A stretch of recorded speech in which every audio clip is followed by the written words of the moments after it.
Hey, friendly listener, are you enjoying the Impact Podcast? Then give us a thumbs up and leave a 5-star review on iTunes, Spotify, Google Play, or wherever you listen to your favorite podcasts. This edition of the Impact Podcast is brought to you by ERI. ERI has a mission to protect people, the planet, and your privacy, and is the largest fully integrated IT and electronics asset disposition provider and cybersecurity-focused hardware destruction company in the United States and maybe even the world. For more information on how ERI can help your business properly dispose of outdated electronic hardware devices, please visit eridirect.com. This edition of the Impact Podcast is brought to you by Engage. Engage is a digital booking platform revolutionizing the talent booking industry. With thousands of athletes, celebrities, entrepreneurs, and business leaders, Engage is the go-to spot for booking talent, for speeches, custom experiences, live streams, and much more. For more information on Engage or to book talent today, visit letsengage.com.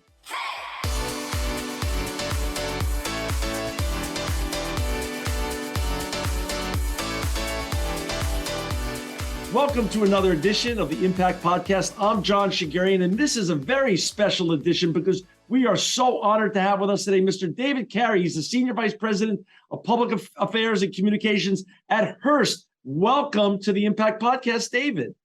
Thank you, John. What an honor it is. You know, I've listened to so many of your episodes, and people have been so articulate about what they're doing with their companies and leading into the future. So there's a high bar for me to be here. So I'm a little anxious, but thank you. Oh, David. Well, listen, we got to chat a little bit off the air, and you have really a fascinating background. Before we get going and talking about all the important things you're doing in sustainability with your colleagues at Hearst, can you share a little bit of your background and the David Carey journey? Yeah, thank you, John. I grew up not that far from you in Long Beach, California. It's probably a 4-hour drive. Right. And, in a great, loving and supportive family. My father was a cashier in a grocery store, and my mother was a homemaker. So needless to say, we were not summering in the Hamptons every summer. Right. But my parents gave me such, love and support and confidence. When it came time to go to college, though, there was no plan and no money for me to go on to college. But fortunately, the UC system and UCLA was just outside our door. And UCLA is one of the great economic elevators, or the UC system is, in the country in terms of changing, outcomes for individuals. And I figured that I could pay my way through school because the tuition wasn't that high. It's even not that high today, through a combination of work. And I lived with relatives. So I moved in with cousins. And when I first got to school, I needed a job. And someone had very fortunately told me that the job selling media for the campus newspaper, the UCLA Daily Bruin, were good jobs. And so I started selling media to the local companies in Westwood Village. And it turned out I was kind of good at it. And then next year I was the sales manager. In my junior year, junior year, I was the publisher of the newspaper, which was a paid role, 60-person staff, daily newspaper. Really got my deep experience in media. And in my senior year, I had my own small media company. So I often speak to young people about often that your greatest advantage can be your disadvantage. My parents did not have the ability to pay for my college. I needed to fund my college. I found a career track that I then spent the next 37 years doing. And so if my parents had paid for my college, we might not be having this conversation. And perhaps my career would have been a lot different, because when I finished UCLA, I moved to New York because I wanted to work in the media business. I felt I had a reasonably good story for a college kid in terms of, real live experience. And I was hired by a gentleman named Chris Whittle, who owned Esquire magazine at the time, very successful young entrepreneur, who also was a college media executive as well. And then 2 years later, Esquire was sold to Hearst. And then I ended up at Hearst, and I was at Hearst for another 8 years, doing a variety of different roles. So again, fortunately, I came to the company through acquisition and had my first look then at what a special place this is. Then I spent 15 years at Condé Nast. So really these two great publishing companies, family-owned businesses. Half of my time at Condé Nast was spent running the New Yorker. I was published at the New Yorker for also about 8 years. And then in 2010, I was very fortunate to get a call to come back and to join the company as the president of the Global Magazine Group, which I did. So a company I kind of first I joined via acquisition as a licensing coordinator. I think that was what my title was at the time of the acquisition. I came back as the president of the group, and I did that job for 8 years, and we did a number of acquisitions. We doubled the size of the company. But I knew, and as we shared in our brief kind of chat before, I knew that there's some jobs that require constant travel, always being out there, that if you did them for 20 years, they'd be tough. But if you did a fast sprint through 8 or 9 years, that felt like the right time. And I was aware of this program that Harvard has called the Advanced Leadership Initiative. It was then about 10 or 11 years old, and it's a chance for executives who had the good fortune to accomplish things in a business setting to spend a year on a college campus as a cohort looking at solutions to really complex, long, kind of entrenched societal issues. And so I retired from that job at the end of the magazine job at the end of 18. I spent a year on a college campus. I didn't wear a single suit the whole time. It was kind of jeans and hoodies. I was trying to fit in. But the days were super interesting. And you arrive in the ALI program, and there's 50 executives, literally from 40% from outside the US. So a really interesting cohort that's together for a year. But everyone has a thesis. And my thesis was business as a force for good in a divided world. And I really wanted to learn the mechanics of these quote unquote double bottom line strategies of all the initiatives that many companies are doing that are not only good for society, but also strengthen their own organization, kind of out of enlightened self-interest. And so I really spent that year focused on those examples. There was a lot of expertise on the college campus at Harvard. And then on the completion of that, I started a new role that has great meaning to me, which is overseeing not only our communications, but also our public affairs practice. And I guess I sum up in terms of, what I spent the year in the fellowship, but what we're doing now is there's 3 big questions that people have about their employers and about companies of stature like Hearst. One is, what is the company doing to help heal the world following this endless pandemic, which only kind of widened economic inequality? 2 is, what are you doing to address longstanding inequality in terms of diversity in your halls and in society at large? And then 3, what are you doing to lessen your impact on the environment?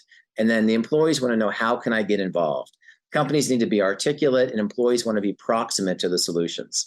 And so that's kind of a shorthand overview of what we've been spending our time building out over the last couple of years. And the last point I'll make is that, private companies historically have not been as good at some of these things as public companies. Public companies have investor pressure. Larry Fink writes them letters. There's regulatory issues, of course.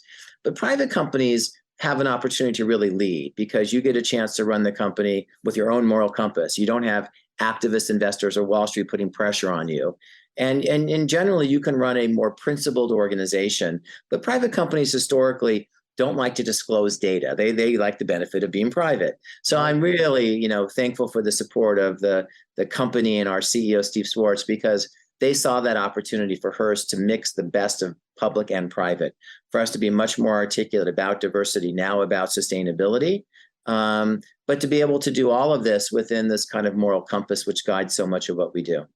That's so fascinating. First of all, I just want to say it's unbelievably inspiring and a huge egoless move on your behalf to go from leadership at Hearst to then come back after the Harvard education and experience, let's just call it, and take on this role at Hearst. That's both egoless and fascinating, but is also unbelievably inspiring. Secondarily, Stephen over at now, who is now in a leadership role at Hearst, was he a line human being as well? Did he come up the line at Hearst as you did?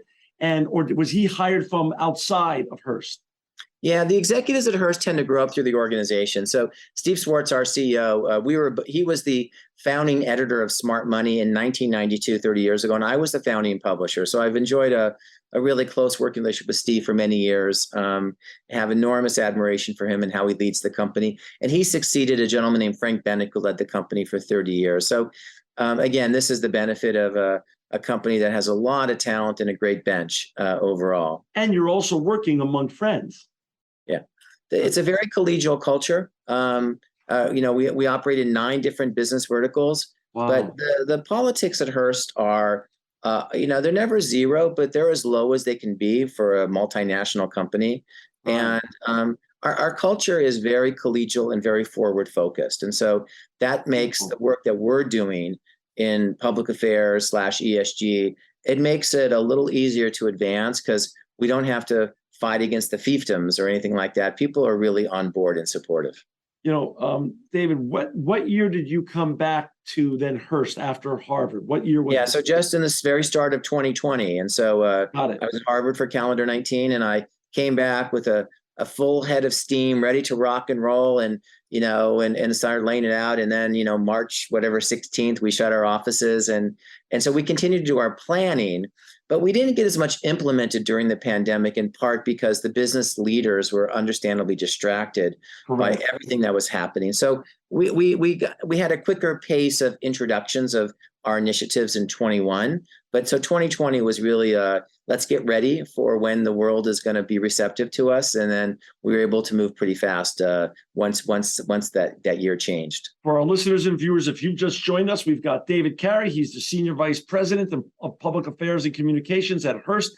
To find David and his colleagues and all the great work they're doing in sustainability and other important things, you can go to www.hearst.com.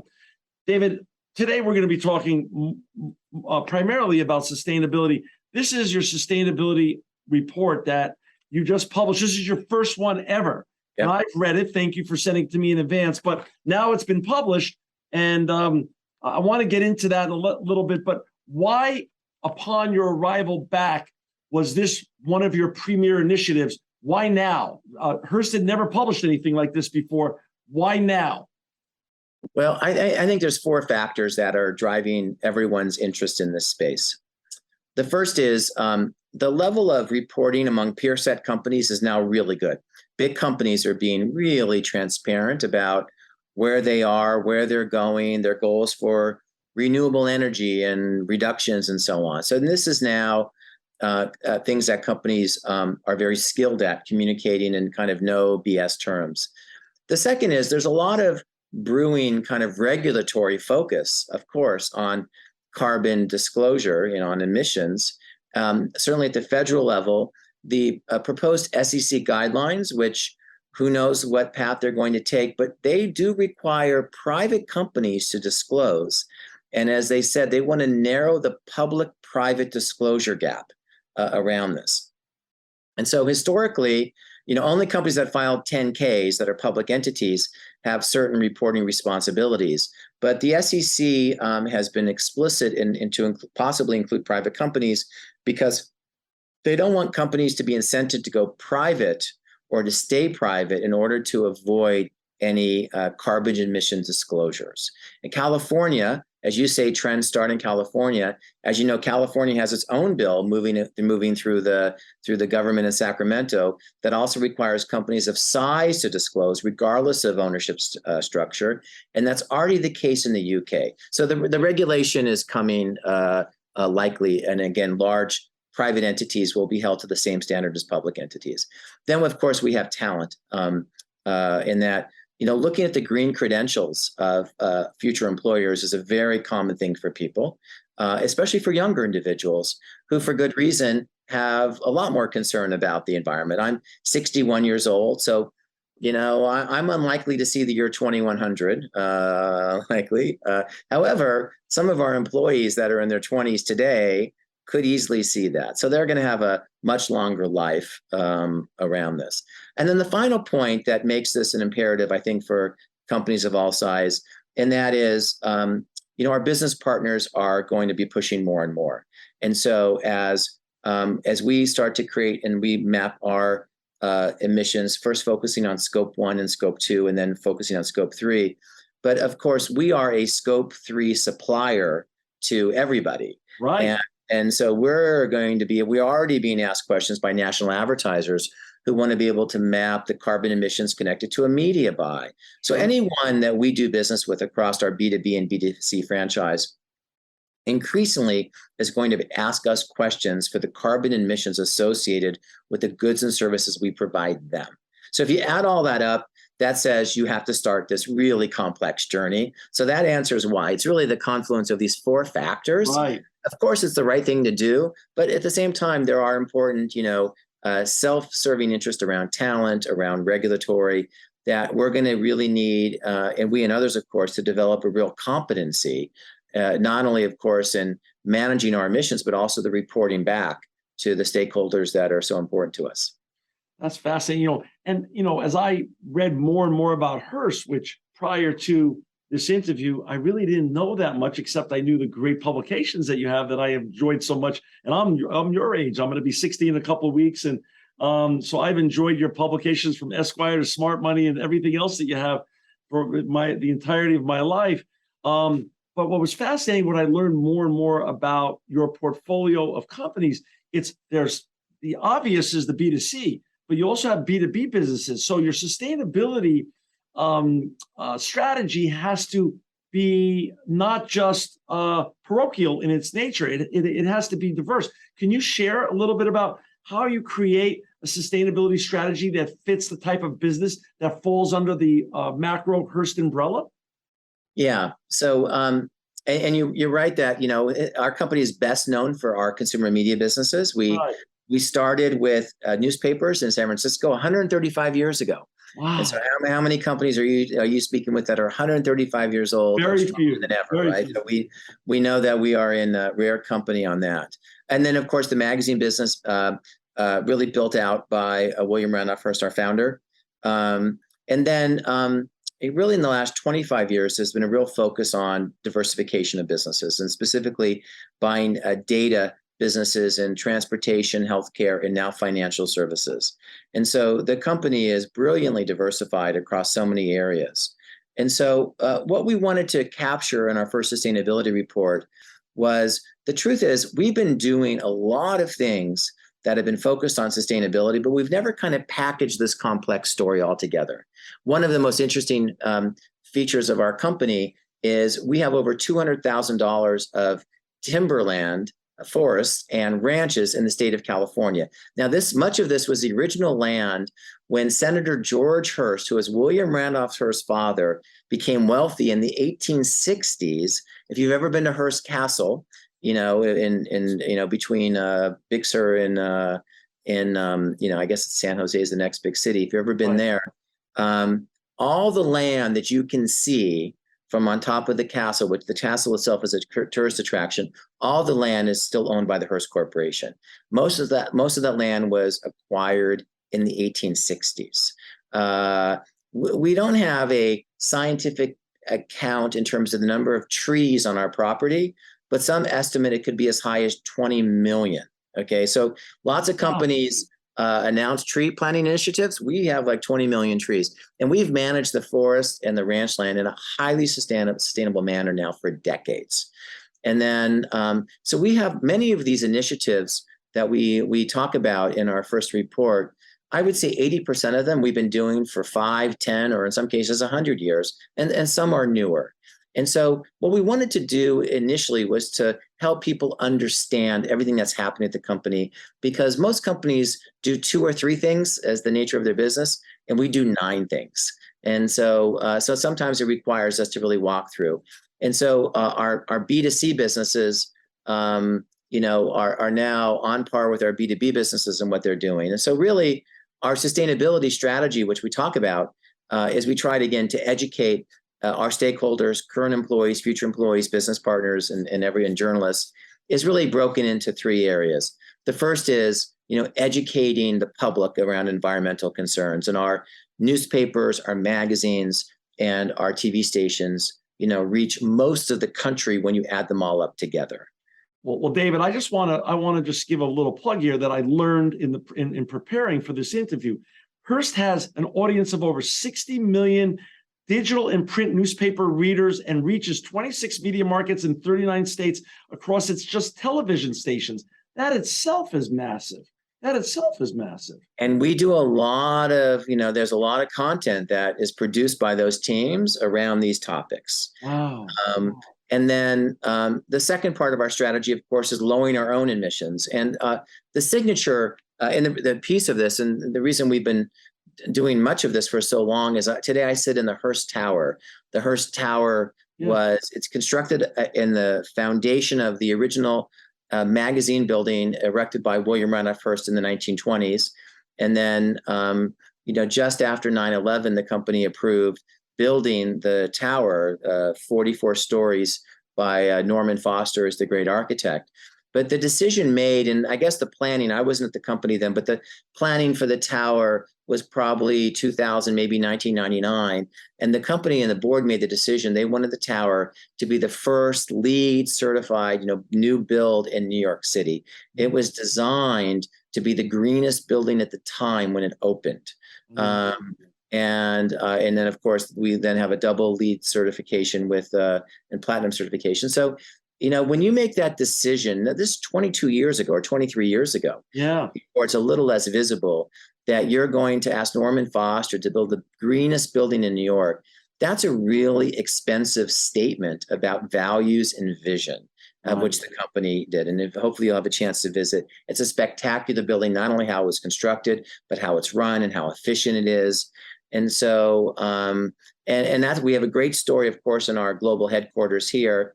But we have more to do across our 500 plus facilities. Some of our facilities are in great shape, and others we have to replace electronics, replace the HVAC. We know that's a long path, but we wanted to stake that claim that lowering our own emissions, is a central part of our strategy.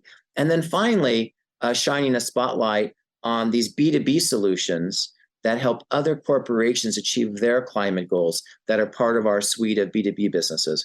We have a business called Drop Counter that helps. It's a data product sold into municipalities that allows individuals to measure their individual water usage at their home and to see it on their phone, on the app. And I don't know, I'm not sure if it's implemented in your community, John, but you measure, things that you measure are important. And the data suggests that when people know how much water they're using, they're better at conservation than when it's a blind number that only hits you when you get billed, once a quarter or whatever the frequency is. Right. We have businesses that help with aviation and trucks that help identify when there's fuel efficiency problems and challenges and how to repair those. And so we have this great kind of product, a suite of products that are helping really important companies achieve their goals. And so that's our story, educating the public, focused on our own house, our own emissions out of our 504 facilities, and then helping other companies achieve theirs. So year one is a lot of education about all the things we've been doing, in some cases for a long time, and then we're going to build on that for the future. Understood. So with regards to the last item, the tools that you have to help other corporations achieve their climate goals. So what you're saying is, if one of the trademarks of good ESG or circular economy behavior is radical transparency, what you're giving them are these tools to help them manage their own behaviors, because what you can help them measure their own behavior. So because what's measurable is manageable. So that's what you're giving the corporations that you serve on a B2B basis. Yeah, so we provide a range of solutions to our clients, and increasingly more of those solutions are related to sustainability. And so it's perfectly fine that, again, coming back to what I mentioned, enlightened self-interest. If you can do things that are both good for you and good for society, that makes them kind of durable parts of your strategy. Sure. And so whether it's the new sustainable Fitch effort from our large Fitch global ratings agency that is helping evaluate how companies do against their ESG goals, whether it's the information that our health business provide in the education around the proper disposal of use of old medication, which you don't want to just dump into the water system. And so all of them are increasingly weaving in these sustainability solutions as part of what they offer their many clients. Understood. So when you started back in early 2020, how big was the group that you are now are leading? Was it just you, and then you were then tasked with building out this group that would create this wonderful and important report and strategy? Or were there people there already working on this and you came in to lead them? Yeah, so the group that I came in to work with was our long-standing corporate communications group. And Okay. so we've added some new members in some of our areas. But I think for everyone that we're working with, their purview has widened now from what had been a more traditional corporate communications function, the advancing of corporate reputation and other media related things, to now our kind of ESG reporting. And so we produce our diversity report, now our sustainability report, and then our third leg of the stool will be in 2023, where we'll publish our corporate citizenship report. And so those will be the ways that we express all the things happening across the company. So we've added a few members, but mostly we found there were so many existing really creative individuals that we had a chance to align with kind of the urgency for us to step up in this area. And we did so with the strong support of the leadership of the company. Going back to talking about your younger employees, is this now this initiative that you're now leading? Does this really a great not only a great way to recruit, a recruiting tool, but also a retention tool? Is that seen by leadership as the two-prong approach to employees in the future? The answer to that is yes, to both sides of it. Okay. And so I think what we found so far to the things that we've already built is that for those for whom it's important, it's a great retention tool. So we rolled out a global employee giving and company match program, and we use it to tune against the news cycle. So, you have to imagine employees when they show up in our offices, they've read in the news sadly, of political division, Ukrainian challenges and refugees, and natural disasters, and on it goes. And then they're supposed to come to the office and let's be gung-ho and positive and let's take that hill. And so at times all of us can feel a little helpless against this backdrop of so much, tumult and chaos. And so we use our Hearst Gives Back platform against the news cycle. And so, following Hurricane Ian a few weeks ago, we put out to our employees, if you want to give to organizations on the relief effort there, you can do so. We'll match 100%. And here's the organizations that we can recommend. Or following, sadly, we put out notes after, the recent mass casualty shootings in Buffalo and Uvalde, and that people really appreciate when they give money and then the company doubles it. And so what we found, John, is that when we've looked at attrition levels, you're talking about retention, between those who are active on the platform, which is about 30% after a little over a year, which we're pretty happy with. The attrition levels among those who are active on Hearst Gives Back and those that are not, in terms of the people who donate their time and their money, it's about 1/3 of the non-donors. And so, the big question, of course, is, everyone wants to know, what does the company stand for beyond just making money? And if you can be, again, articulate with that answer, we believe that people will reward you with their engagement and their loyalty. Of course, not everyone. For some people, this is not a factor in how they pick companies and how they derive pleasure from their work. But increasingly, again, that companies need to be pretty articulate about what they're doing. And so I think we're now pretty good in terms of communicating our efforts around the diversity area. Now we're going to become better at sustainability. And these are things, certainly, again, among younger individuals, but not exclusively, that people are going to know, what does my company stand for? What are those values and how do I align with them? And if you can find that match, then it's really, again, in your self-interest to invest and to advance those programs. David, when you were thinking about envisioning the creation of this wonderful sustainability report, were you looking at your peers' reports and what they've produced historically, or were you looking outside the industry to other industries that you were inspired by or delighted by for other reasons to really try to envision what you wanted to create and how you wanted to communicate it? Yeah, so that's a good question. Well, there's lots of companies that have focused on this for a long time, with lots of resources, and companies we really admire. And so it started for us really by a pretty comprehensive review of what's out there. Right. And where we could, we tried to find debut reports of who kind of started their journey. And listen, when we meet 10 years from now for the 10th anniversary, we'll be further along, but we recognize we're not there yet. And so, and we see so much good work that's out there. And so that was kind of job one. But we wanted to have something that was really an educational tool. Again, because of the really unique and broad mix of Hearst businesses, we wanted to be very clear about our three-pronged strategy and all of the examples. For us, the win is, and we're not there yet, but we're just a little into this journey, but imagine on a weekend night when one of our team members goes out with friends and a friend asks, so what's your company doing relative to the environment? Yeah. And boy, our dream would be, well, there's 3 areas we're focused on, and here are some examples.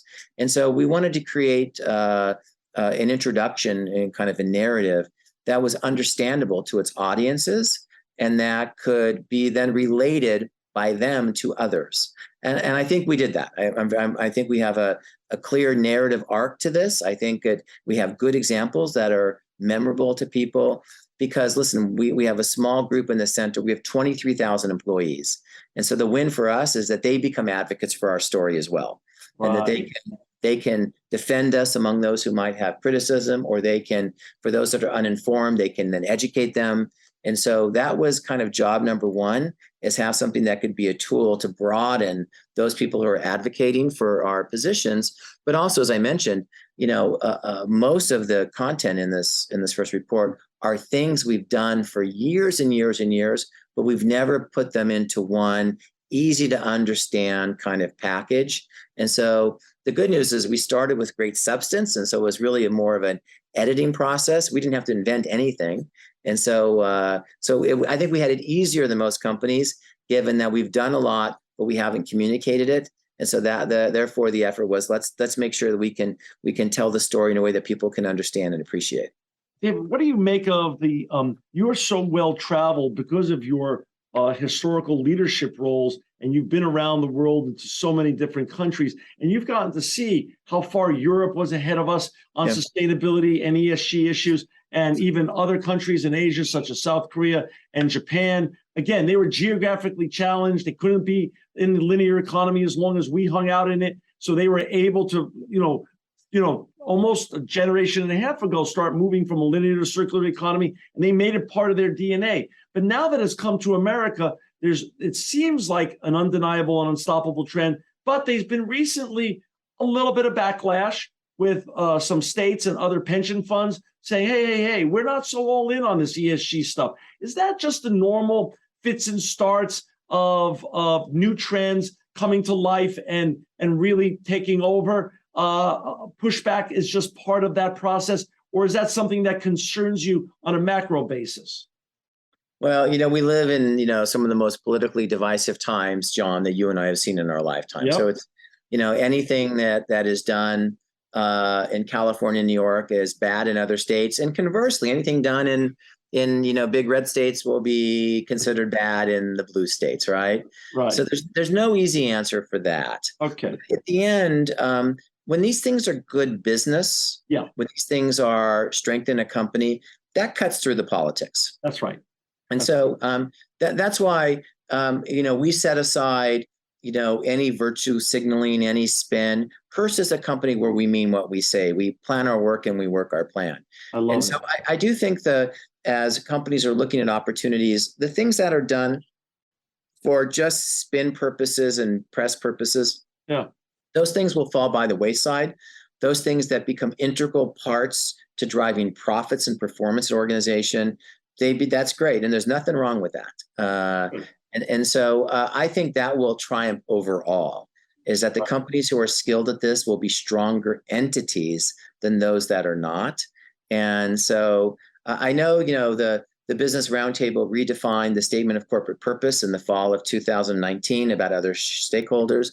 But if you go back to this debate around Milton Friedman and the company's role is to make money, well, if you just think that if companies can use this to be profitable and to attract better talent who can contribute more. So I do, I put a lot of chips on that bet that that's what will net out, and the politics will recede when it's clear that it's in a company's economic self-interest to be articulate and to execute well against this.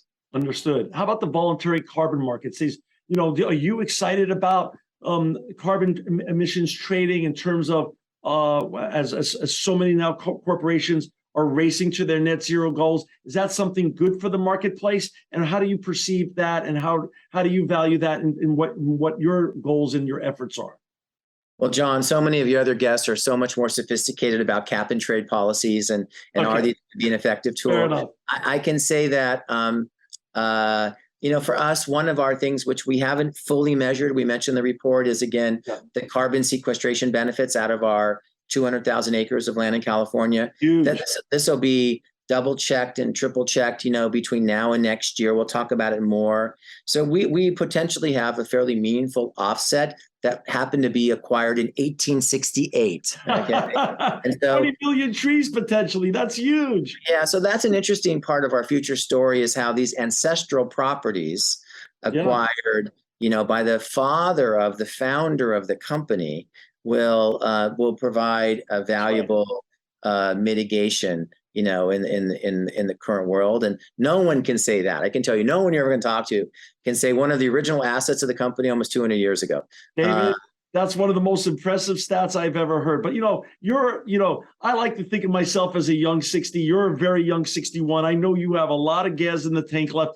And I know you're also a planner. You don't get to do what you've done your whole life and not plan ahead. What does the Hearst sustainability journey look like in the next year, 2 years, and 3 years ahead? What are you most excited about to tackle in 23, 24, and beyond? Yeah, good question, John. Thank you. Well, as I mentioned, job one for this year is to educate our broad employee population and beyond, get everyone on board with what we're doing, and as well as what we've done. We also, as we retained a firm called Corporate Citizenship that helped us obtain the underlying electricity and gas usage across our offices. And we learned a lot, 500 plus facilities, everything from warehouses to TV studios to offices to television towers. We ended up, what's in our report is we have actual data for about 65% for electricity usage and about 75% for gas. Not a bad place to start, but we need to build more infrastructure in terms of direct metering. So that taught us a lot. And so we know there's a multi-year progression is to move and to lower your amount of estimated data. And so there's that piece of it. And then it also involves us really kind of looking at the high emitters in our portfolio. So you want to begin any project where can you get the biggest return on your initial investment? And so we're still getting through all that. And this is how we're going to spend the next year. We're looking at every individual facility. We're going to compare it to others. And then where do we go in the future? Well, you know that every grid has its different carbon emissions factor, right? When sometimes we make decisions of where to locate a facility, we've historically paid no attention. That is this we're going to draw electricity from an area that has a lot of hydro and maybe some nuclear, so therefore, or is it an area that's mostly coal? So we've never had any of these kind of environmental factors enter into our decisions around real estate. We now start that journey. So we're really beginning a lot of new initiatives. So we hopefully will accomplish a lot of our education objective now, but then we have to start drilling into the details. Hopefully a year from now, we'll be in a better position. If you ask me today, what's our emissions reduction target by year 5? We don't, since we don't want to make it up, we said that we're not going to enter into the BS world. We have to set that, but we don't know what that is yet. And so that's one of our goals for next year, as we've really looked, what can we do meaningfully in a short period of time? And we want to answer this between now and next November or December. That's awesome. David, it's just so incredible what you're doing. Again, for our listeners and viewers out there, to find this amazing sustainability report, the first one ever by Hearst, you can go to www.hearst.com. David Carey, it's just an honor and a joy and a pleasure to meet the young guy from Long Beach who was a Bruin, who now became one of the leaders in sustainability on the planet at Hearst. Thanks for joining us on the Impact Podcast, and thanks for making the world a better place. John, a real honor to be here to share our story. We look forward to checking in from time to time and to tell you how we're doing and how we're progressing. This episode of the Impact Podcast is brought to you by Closed Loop Partners. Closed Loop Partners is a leading circular economy investor in the United States with an extensive network of Fortune 500 corporate investors, family offices, institutional investors, industry experts, and impact partners. Closed Loop's platform spans the arc of capital from venture capital to private equity, bridging gaps and fostering synergies to scale the circular economy. To find Closed Loop Partners, please go to www.closedlooppartners.com. This edition of the Impact Podcast is brought to you by The Marketing Masters. The Marketing Masters is a boutique marketing agency offering website development and digital marketing services to small and medium businesses across America. For more information on how they can help you grow your business online, please visit themarketingmasters.com.